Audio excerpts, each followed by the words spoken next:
Welcome to our haven of love and connection. Join me in this soothing adventure of love on a train as we celebrate the beauty of diverse love stories. So, grab your favorite cozy blanket, settle in, and let the rainbow of emotions sweep you away in this edition of our Pride Collection Storytime. Daisy stared out of the train window at the raindrops that seemed to race frantically down the pane, hiding a gloomy fog of an English landscape behind it. She'd watched a year of seasons through this train window, from watching the sprouting daffodils of spring, to the blazing sun of summer, to the auburn autumn days, and now the gloomy first rain of winter had arrived. She always sat in the same seat, seat 1A, right at the front where anyone rarely sat beside her. Just how she liked it. Plus, the number 1 was her lucky number, so it seemed like the right place for her to sit. Daisy felt the same calm excitement she usually felt while going to meet her long-distance boyfriend Luke. They'd been together for a whole year now, and every 2 weeks one would go to visit the other. She'd travel from Manchester and he'd travel from London. It was an okay setup. Daisy didn't mind it. Luke was the sort of boy you'd go for, the type you could take home to your parents. He was studying law at King's College in London, so that was something, at least. Though it didn't interest Daisy all that much. At least she had a boyfriend. That's what every girl wanted, wasn't it? Out of her group of friends at Manchester University, Daisy and her friend Grace were the only ones to have a boyfriend, and that felt really good. She liked being around Luke, but he was the complete opposite to her. He was quite loud and extroverted. He'd taken Daisy to some parties she didn't want to go to, where he'd gotten pretty drunk and shown off in front of his friends by kissing her quite roughly, or by touching her in places she'd rather not be touched in public. Daisy was not a fan of public displays of affection, but all guys did that, right? She'd seen Grace's boyfriend do silly things like that too, but Grace actually seemed to like it. Weird. Anyway, Luke was perfect for her. Even if they didn't always agree on the same things, or like the same movies or the same music, she loved him. She loved his long, rock-god hair and how he didn't give her too much affection when they were alone. Daisy's eyes shot open as the train jerked to a sudden halt. She must have dozed off. Wiping the cold condensation from the window pane, she peered outside. Stoke-on-Trent. 3 hours left. Had she really only been on the train for 30 minutes? She closed her eyes again when she heard a voice say, "Excuse me, do you mind if I sit here?" Daisy opened her eyes and saw big mahogany eyes staring back at her. Daisy was taken by surprise at how striking the girl standing there looked. Sorry, she stuttered. She was so taken in by her that she missed what she'd said. "Would it be okay if I sat here?" "Oh, yes, okay," Daisy said quietly. The girl sat down. "I'm Effie, by the way." She stuck out her hand. "Oh, I'm Daisy." She took her hand. It felt so warm and soft, and so much smaller than Luke's. Luke's hands were always rough from going to the gym too much. For a moment, Daisy noticed how Effie's caramel skin looked against her pale milky skin. Then she pulled her hand away and felt a warm prickle travel up her cheeks. She hoped they weren't as red as they felt. Daisy wasn't all that comfortable with talking to strangers, but Effie's smile seemed to radiate across the whole train carriage. "I hope you don't mind talking. It makes the journey go so much faster. You look my age anyway. How old are you?" Effie was so confident and so sure of herself, the way Daisy had always wanted to be. It was magnetic. I'm 19. How about you?" "Thought so," Effie asserted. "I just turned 20. My birthday was on December 1st. The 1st? Daisy's lucky number. Effie's wavy black hair swept around her shoulders like a blanket of midnight silk, and every time she turned her head, Daisy could smell the sweet scent of lavender, and she wondered if her hair felt as soft as her hands. Effie must have caught her staring and smiled. "I like your hair too. I always wanted blonde hair when I was younger, but I realized that black hair is beautiful too." Daisy looked away, embarrassed that she'd been caught staring, but secretly happy that she'd noticed. Soon, Daisy found herself leaning in, eager to hear more of Effie's stories. Effie's voice had this calming softness that felt so good to listen to. She talked about her trip to Australia when she was 18 and how she'd saved a baby kangaroo that had fallen out of its mother's pouch. She was so adventurous. Daisy was a big animal lover too, and shared her own childhood tale of rescuing hedgehogs from the middle of the road. Effie laughed, genuinely interested. A far cry from Luke's eye rolls at her animal rescuing escapades. They chatted about childhood, movies, and music. The conversation just kept flowing and flowing. Daisy told Effie about a concert in London she was going to see that night with Luke, and when she mentioned the band's name, the Pink Society, Effie burst into laughter.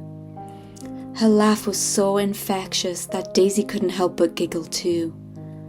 After they eventually stopped laughing, Effie asked to hear a song by the Pink Society. Smiling, Daisy passed an earphone over, and she decided to show Effie her favourite song. They listened to the Symphony of the Unknown together.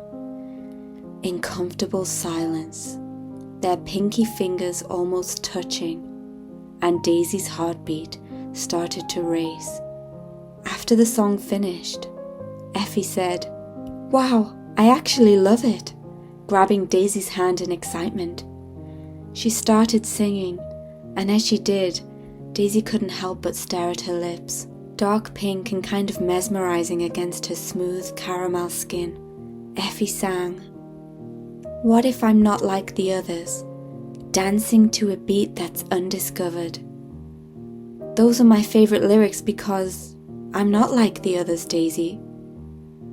Surprised that she remembered the lyrics and the tune of the song, Daisy wondered what she could possibly mean by that. It didn't matter.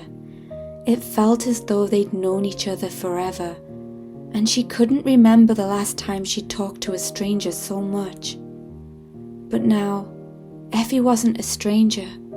She felt more like a cozy blanket that Daisy didn't want to part with.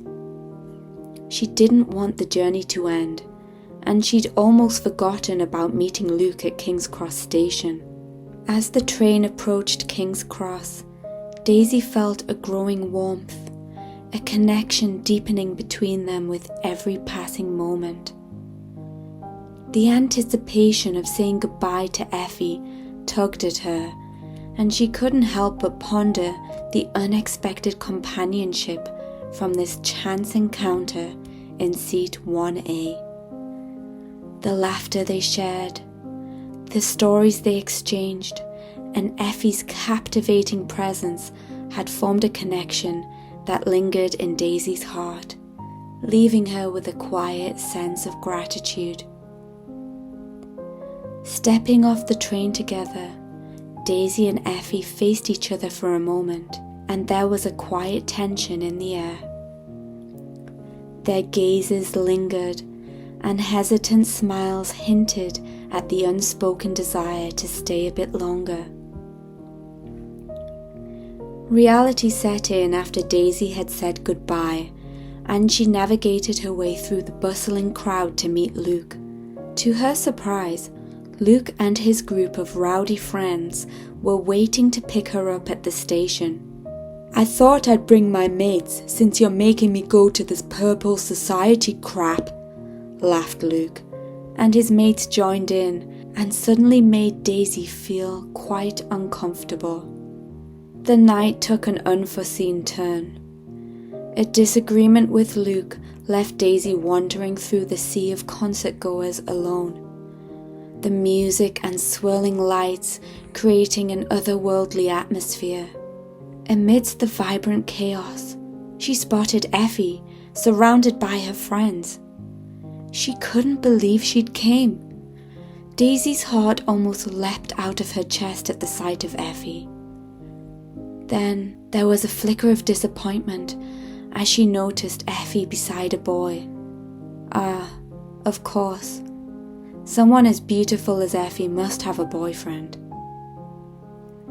Undeterred, Daisy embarked on a quest through the lively venue, searching for Effie's familiar mahogany eyes among the shifting shadows and pulsating lights. The air was charged with anticipation, and every passing moment heightened the suspense. Would their paths cross again in the midst of the music's crescendo? Then, as if guided by fate, Effie emerged from the crowd, walking towards Daisy, the magnetic pull between them undeniable. In that moment of reunion, time seemed to slow. Effie's smile, radiant and inviting, hinted at a shared understanding that surpassed mere words. It was a moment suspended in the ebb and flow of the music, an unspoken acknowledgement of something deeply felt. Effie confided that she had seen Luke and his rowdy mates and said, "I had to come and check if you were okay." "But you hardly know me. Why would you do that?" Daisy shouted over the music. "Yes, I do. I know you, Daisy. I might not know your second name or what your favorite color is, but I know that you're just like me." She paused as the Pink Society started playing Symphony of the Unknown, the song they'd listened to together on the train. "See," said Effie, "you're Daisy and I'm Effie, and you make me feel things in my heart. You make me feel alive and good inside, and..." She paused for a moment and took Daisy's hands in hers. Daisy's heart thudded so hard she could feel it in her ears. The band sang those lyrics again. What if I'm not like the others, dancing to a beat that's undiscovered? What if we're not like the others, Daisy? "I don't want to be," Daisy said, as a tear rolled down her face. Then, as the music's crescendo echoed around them, Effie pulled Daisy close, and their lips touched gently as they held each other tightly, and the sound of the music was drowned out by this moment, a silent promise of what could be.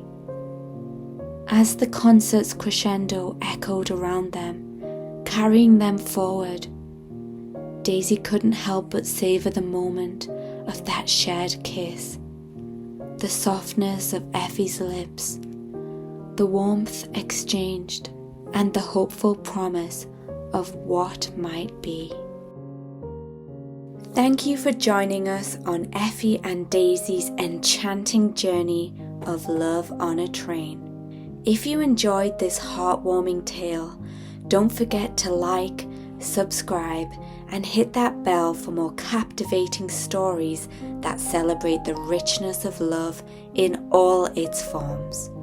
Remember, your uniqueness is your superpower, and love knows no boundaries. Embrace every shade of who you are, and let your story be a beacon of light for others. Until next time, stay true, stay proud, and keep spreading the love.